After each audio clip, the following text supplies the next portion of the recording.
Francis or Bash? Peter, John, Francis, or I'm not even going to talk about Conde because no. Anyways.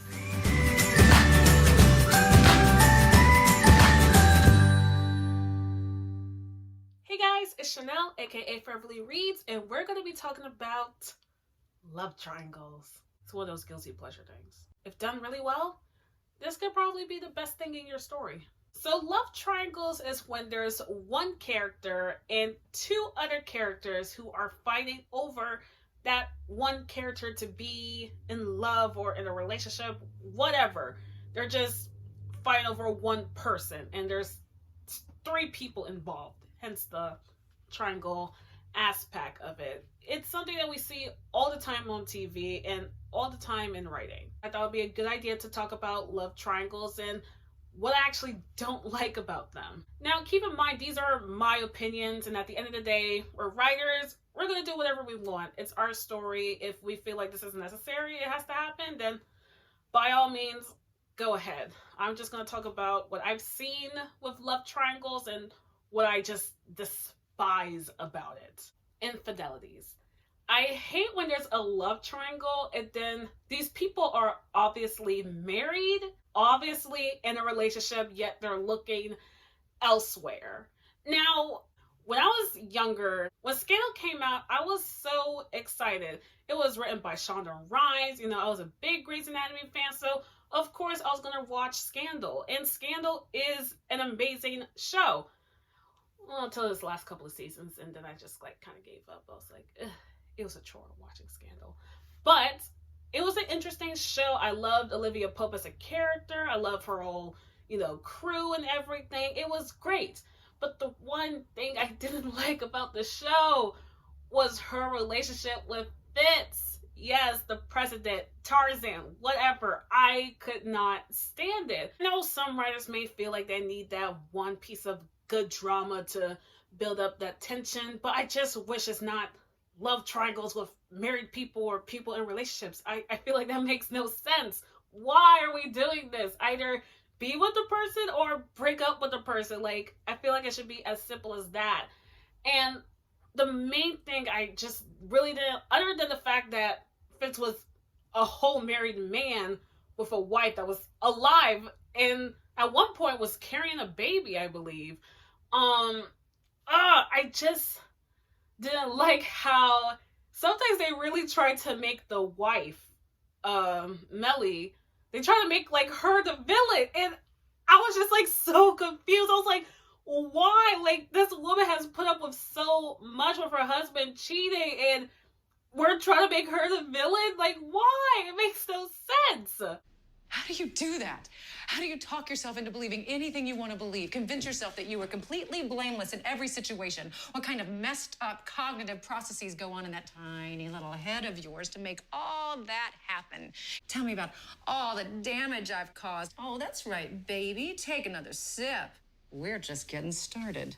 And Melly was I can understand Melly at times was not a likable character in the beginning, and I can understand why. We're trying to focus the show on Olivia and seeing it from her point of view. So, sometimes of course Melly's gonna do some outrageous stuff and she's gonna be a very nasty character and stuff. But oh my gosh, I really felt for Melly in this whole ordeal, and I felt like Fitz could do whatever he wants.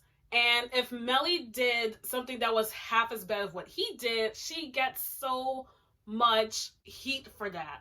It's crazy. If you knew the sacrifices that I have made, the things that I have given up, and the pieces of myself that I have given away for you, and you treat me this way, you declare war on me, and you shame me, and you make me beg for scraps when I have done nothing but fight for you. So I just don't think it's fair to have a love triangle and it involves a married couple and you go out of the marriage to seek someone else. I don't get it. The only way I can see this sliding, even though it's still not okay, it's in medieval times where they didn't even marry for love and stuff. But oh, still, I just don't want like any part of it. Like, I hate love triangles that involve marriages and relationships. And so, what I've actually been seeing, like on TV and with books, that it's starting to evolve a lot of like relationships. I know you may think because this is like YA stuff that, they're young, so it's whatever. They're still exploring. But it still kind of matters. Like, of course, we know about the kissing booth and we know about To All the Boys I've Loved Before. So, I love To All the Boys I Loved Before movie. And I think the kissing booth #1 is okay. I feel like I really liked it when the kissing booth movie came out, but the more times I watched it, like again and again, I saw more of its mistakes, and I was just like, this is pretty stupid. And I just saw that Two of the Boys I Loved Before had just more maturity and a better chemistry with Laura Jean and Peter than Elle and Noah. Is that his name? But I would say I like Kissing Booth 2 more than P.S. I Still Love You. Funny thing is that the movies are exactly the same. It involves the couple from the first movie trying to work out their relationship, but then here it is. Here comes the love triangle. There is another character that is into the lead. But here's why I liked Kissing Booth 2 more than P.S. I Still Love You. At least with Marco, he had much of a better personality. Now, this does not make it okay, because I was just saying how I hate when there's a love triangle and there's an obvious relationship going on. So, with Marco, obviously, she wasn't looking at him to be in a relationship. It was just from them spending time with each other, and that's how the chemistry happens, I guess. But I liked Marco as a character. He seemed really cool. He was very confident with himself. I wouldn't call him arrogant, because he only became arrogant, like really confident with himself to like make people like laugh or like just to get on their nerves. But he wasn't really arrogant. It was more of a confidence, and he was charming. But what do I have to say for P.S. I Love You, John Ambrose? He's a nice guy. I guess they're into the same stuff. Now, I haven't read the book. It's on my shelf, but like I have not read it. So I think in the books, clearly it's better.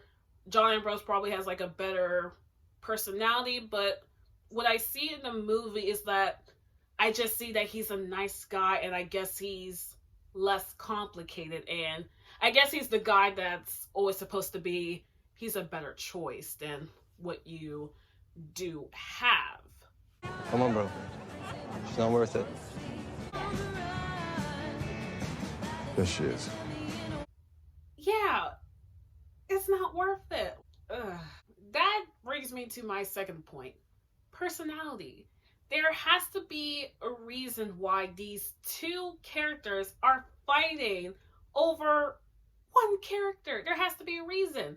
And if you don't have a good personality and you can't get that reason why they're doing this, you should not write a love triangle. Imagine like reading the story of a character you don't even like, and then you see that there are two guys fighting over this girl, and you still don't get why. You read through the entire thing and you still don't get why. Like, what is so special about this girl? Like, honestly, you could just pick someone else better. So let's say those two male characters are exactly the same. Like, they're the same guy. One is probably just bad, and the other one's the golden boy. But probably the bad guy's not even that bad, and he's not even that golden. They're practically the same person, but they just wear different clothes. Number 3, none of the characters have any romantic chemistry. You know, it's one thing that your character doesn't have any romantic chemistry with their supposed love interest, but it's crazier when they don't even have romantic chemistry with the other love interests. And the readers are looking at this and seeing that they don't really have that much potential in either of those characters. So they can't even give you a team this or a team that because there's no chemistry. Number 4, unnecessary love triangles. I really didn't want to talk about it, but I feel like I can't move on without talking about it. So, hey guys, so this video turned out being way longer than I expected. I mean, there's always when you're talking about stuff you hate that you can just like rant for like hours. So I am gonna cut this video short. I still have more to talk about, but I'm gonna just make that its own video in its entirety, and mainly because I already finished the countdown of like the love triangles I don't like, but I think I was just getting more in details about other love triangles that I've seen, and I was just talking about them. So I'm gonna just make that its own video, but I hope you enjoyed it. I hope you see like the love triangles that are out there and why I don't like them, and why writers should really avoid these love triangles, because it can easily make your characters unlikable, and it would definitely not make them want to continue reading your series, or read the book again, and yeah, stuff like that. So subscribe to my channel, hit the notification button so you can be aware whenever I make a new video. Videos are now on Fridays instead of Wednesdays. With new semester starting, I just don't have as much as time to do it on a Wednesday as I did earlier. So Fridays are new ArthurTube days, and don't forget to follow me on Twitter and Instagram so you can get an insight into my writer's journey. And don't forget, guys, to hang on tight because we're writing something great.